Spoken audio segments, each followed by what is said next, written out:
What's up guys, G5 Cosmos back with another video. Today I'm going to be talking about my ultimate tier list. So a lot of people are making tier lists, and of course everyone's always saying, you know, the game is not out yet, blah blah blah, this and that. And I agree, so I just wanted to, clarify that I'm mostly doing this for fun, and just also it's just fun to theorize about like what we've seen from the characters and whatnot. So with that out of the way, I'm going to get right into it. So here we have the tier list. So right off the bat, I'm going to explain to you what the tiers mean from my perspective. For one thing, the characters within tiers are not ordered at all, so don't worry about that. As far as the tiers, we have top, high, mid, low, and NA, not available. And what those mean, top tier is basically, I mean, for my tier list, I'm not talking about the general use of the term. I just mean any character that I think is really good, I think could maybe be the best in the game, or is just a real contender to be top tier. Some of them, were tough to decide and could easily change. Of course, the game's not even out yet. High tier are characters that I just don't think are the best in the game. I think there's like no chance that they're the best in the game, but they all have really good things that make them really good characters beyond that. Mid tier are characters that I feel like don't really have anything crazy good about them, but they are not terrible and they can get things done.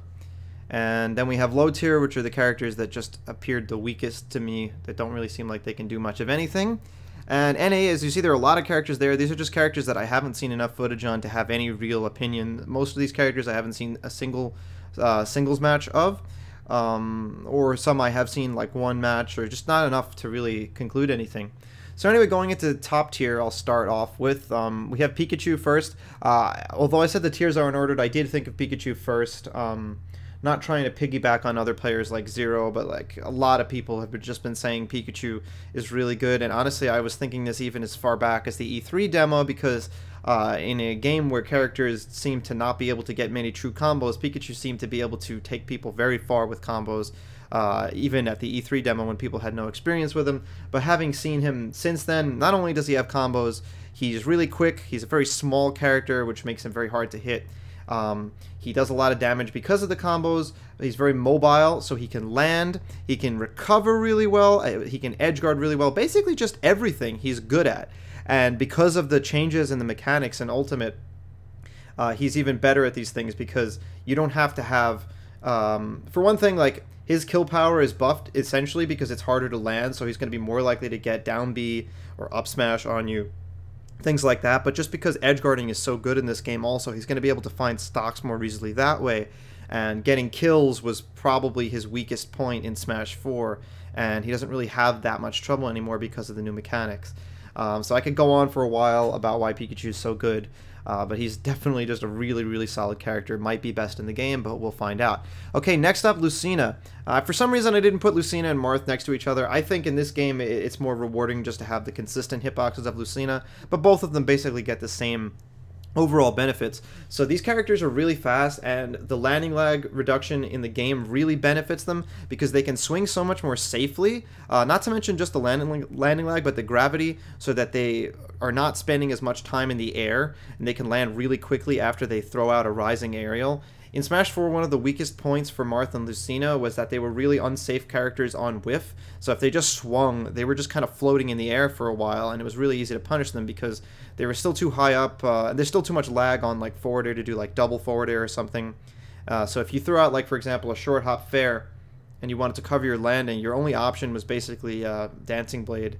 Maybe Neutral B or maybe some other special moves, but Dancing Blade was the only remotely safe option, and that's still very unsafe. So that is not as much of a problem in this game just because of the gravity. These characters can swing, they have huge range, they can go off stage. These characters, Marth and Lucina, are amazing at edge guarding, even in Smash 4, and in this game when you can't air dodge safely, they can get so much more off an edge guard. They can juggle safely in this game. This is a game where air dodging is a bad option and disadvantage, so people are going to be throwing out attacks more to land, and these characters have big, aerials, up air and whatnot, so that they can easily outspace those other aerials that the opponents are coming down with.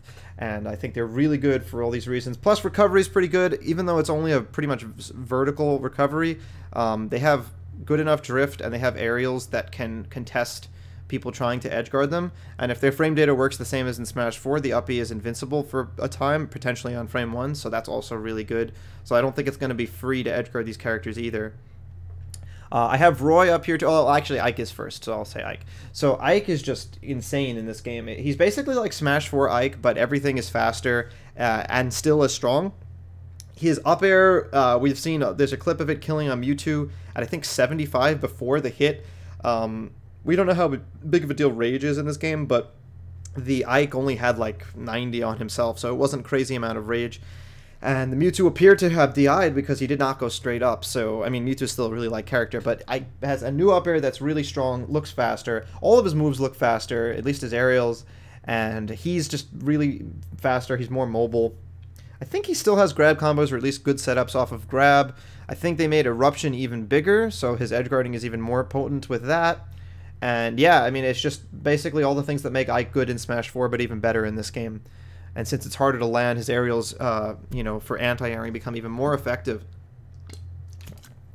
So Roy, I think, got a lot buffed in this game, mostly by the mechanics, but also from the footage, it looks like his range is bigger. They also increased, I think, some of the arcs of some of his swings. Like, I've seen forward smash hit, I think, as high as Battlefield platform, which it certainly wouldn't do in Smash 4. As well as forward air now has less lag. If you look, there are some clips of double forward air really quickly. And just in general, he has like really fast everything, honestly. His movement is insane. His recovery is still not the best, but it has super armor on it, or at least it did in Smash 4. We're assuming it's going to in this game, which makes it not the easiest thing to edgeguard. And at least in Smash 4, it was really hard to tech, so it's a good chance that it's going to be like that because it seems to maintain that multi-hit property that made it really hard to tech. And this character does a lot of damage, has a lot of kill power, and I think he's going to be a very, very strong character. Next we have Marth, pretty much the same thing as Lucina, with the obvious differences.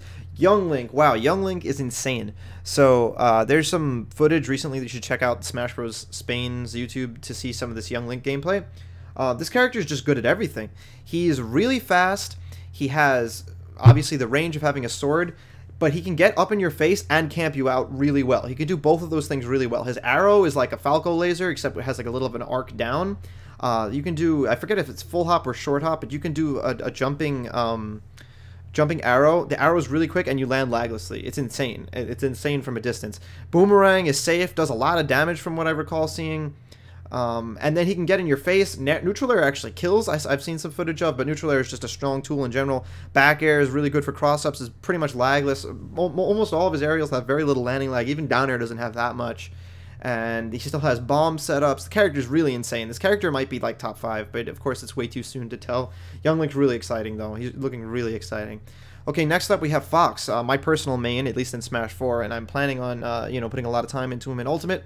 So Fox is a character that I think has been one of the most underrated characters from Ultimate. Fox's moveset is pretty much designed for the way Ultimate plays. Frame trapping people, keeping them in the air, and juggling them. Fox is so good at this because of his fall speed. He can move around really quickly on the ground. He has up tilt that he can now do out of a full run or out of a pivot in a run. So he can catch landings with up tilt, which is really fast. And I believe it's still frame 3. And he can throw out a short hop or full hop up air, and since he's a fast faller, or like the fastest faller, he can get back to the ground really quickly and then move really quickly on the ground. So he's going to be amazing at catching air dodges and just amazing at trapping all kinds of landings, which is going to be such a crucial part of this game. Granted, he's not as good, you know, he doesn't really have that many edge guarding properties, but Fair still drags down, even though Fair footstool seems a little nerfed because it doesn't seem like you can footstool somebody while they're in hit stun anymore. But you don't really need to footstool somebody every time. If they have no jump, you can just Fair fast fall and then recover, and then you'll live and they die. And Shine is essentially going to be a better edge guard, even though it's still not a crazy good move, just because people can't air dodge it anymore. As well as just other kinds of edge guards with Fox he can still do, but they're risky because he has a poor recovery. But even then, his recovery still goes really far, and up B has more knockback at low percent, so it's going to be always a tech situation if you try and get around him in that respect. And I just think Fox is going to maintain to be a really good character. Okay, next we have Bayonetta. Alright, and then we have Inkling. Okay, yeah, so Bayonetta was definitely nerfed, but she still seems to have a lot of damage output through her, you know, special move combos. She still has Witch Time, even though it's not as strong of an option. Basically, she has almost everything that she had in Smash 4, but it's toned down a bit. But since she was so crazy in Smash 4 that a toned down Bayonetta can still be top tier in Ultimate, especially due to the changes in mechanics. Alright, next we have Inkling. Inkling's a character I'm not too sure about, because Inkling plays pretty uniquely and plays pretty differently from a lot of the other characters in the game. But there's a lot of interesting things about Inkling that I think make her have a lot of potential. She has good recovery. She has a really unique moveset where she has the ink mechanic where she can put more damage on you for different things. And she has pretty good frame data overall. She has a really interesting setup tool with side B that we've seen can combo into like smash attacks or a back air for the kill. And a lot of other interesting things that make me think that she has enough tools to where she can be top tier in the right hands. Alright, next we have Zelda. Zelda got perhaps the most buffed of any Smash 4 character in this game. Zelda is just really like, she's super mobile compared to her previous iterations. She's, her airspeed's a lot faster. Her aerials connect really well, and she can juggle and kill really well with various aerials, and like up air kills nice and early. Sweet spot, forward air, back air, lightning kick, they still kill really early, but she can get them easier now because you can frame trap people's air dodges more consistently. Neutral B is a really good escape option, especially when disadvantage is pretty poor in this game. She has a really good recovery, hard to contest. There's just a lot of things good about her. Oh, and the Phantom, of course. The Phantom is a really interesting tool now that people can use for recovery, like aiding their recovery. They can use it in all kinds of advantage state positions. It's just a very solid move, and I think Zelda has a lot of potential in this. She's one of the characters I was a little unsure if maybe is high tier and not top tier, but I'm doing this more in terms of potential, so I'm going to leave her in top tier for now. Alright, next we have the Belmonts, Richter and Simon, or Simon and Richter. I think these characters also have a ton of potential. They have a huge amount of range, but the original thing that I was afraid of is, do they have CQC close quarter combat options? Do they have things to do to keep you off of them when you're getting in on them? And they do. Like they have, their jab is actually fairly normal. It's not like a long range slow move. But beyond that, they have huge range, and the range is all disjointed. So they're going to be really good at having a safe neutral, not to mention the projectiles, which can create so many kinds of traps. And from what we've seen in some footage, watch any of the footage of Richter versus the K. Rool, where he can just juggle with up air. His up air is like the new Cloud up air, but it's so much bigger vertically, which is, well, maybe not so much because Cloud Smash 4 up air is huge, but he can get crazy juggles with up air and has just the tools to like have a really strong advantage state because he doesn't even need to be near you since he has all that range. Alright, next we have Sonic. So, Sonic is essentially nerfed in some ways from Smash 4 because he doesn't have the shield cancel side B anymore. But Sonic's still probably the fastest character in the game. I am not 100% sure about that. He's still really fast, which is going to make it really good for him to trap landings. He still has spring and a lot of other tools like forward air to go off stage with and edge guard well. His back air is really strong. Forward smash has a lot of range. He's just a solid character all around. He's still going to be good at keep away, and I think he's just going to be good because of the way advantage state is buffed in Smash Ultimate. I think he's going to be solid there. Alright, next we have Ryu, and I guess you could lump Ken in with this too, even though I put Ken lower. Or I put Ken in a different part. It's not actually lower. He's still in the same tier. But, yeah, Ryu still has a really crazy kill power. He has new abilities to cancel his aerials into specials, if I recall correctly, and Ken has the same thing. And he has a mix-up in disadvantage that not many other characters have in focus attack. Of course, it's really punishable and loses to multi-hits, but this is a game where disadvantage state is pretty bad, so having more options is still a good thing. He has strong aerials to contest landing traps as well, and the fact that he always faces opponents is going to be interesting in ledge trapping. And yeah, I mean, the things that make Ryu good in Smash 4 are still a lot of them here, just his frame data and kill power, but I think the new mechanics of the game are going to help him out and not really do him too poorly. He also has a recovery that's really hard to deal with if you do True Shoryu, because it's most likely still invincible, and things like that. Alright, so Olimar is one that I didn't want to put here. I wanted to put in NA because personally I have actually not seen a match of Olimar gameplay. But I've just heard such an overwhelming presence from top players saying that Olimar is really, really good in this game. So I put him here. It's against how I've been putting other characters in terms of putting characters that I haven't seen, but a lot of people are saying Olimar is really good, so I'll have him here, and I'll, perhaps change my mind if I see gameplay. Alright, next we have Mewtwo. Mewtwo is one that I was considering maybe high, maybe top. He still has a ton of range. Down tilt was nerfed, but it still, like I said, has a ton of range and has good setup potential. He has good kill potential with fair. Up throw was nerfed, but he doesn't really need that to kill because he has fair and he has other setups. Up air can still kill. He can go off stage in edge guard. His recovery is difficult to deal with because he straight up teleports to the ledge. His dash attack is really good, and being able to do things like down tilt and up tilt out of a dash are also really good for landing traps and punishing, with punishing and neutral.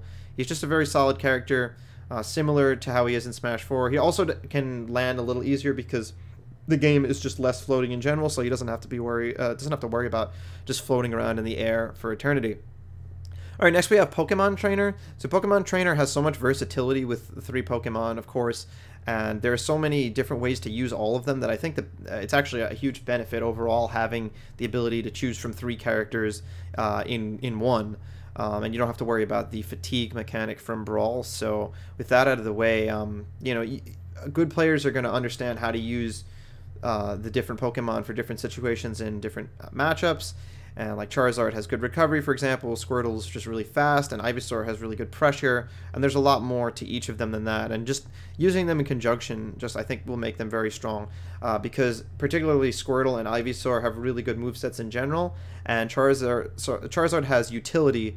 It's almost like, if you look at like lower tier characters in Smash 4, sometimes there are things about them that you wish you had in better characters, but just not all the time, and Pokemon Trainer is a character that affords you just that. Alright, next we have Sheik.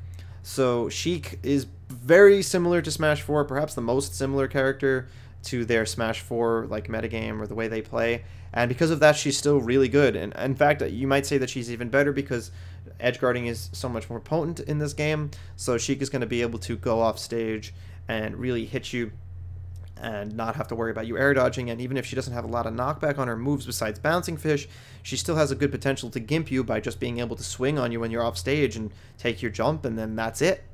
And her frame data is still insane. She can still has an amazing neutral and can combo you with fair chains and whatnot. And that's that. And then we already have Ken, which I pretty much mentioned most of the same things for Ryu, but since Ken's faster, I think he's faster, but he has less kill power. But I heard he has still a great damage output. He may be worse than Ryu just for the sheer factor of him having less kill power, if that's true.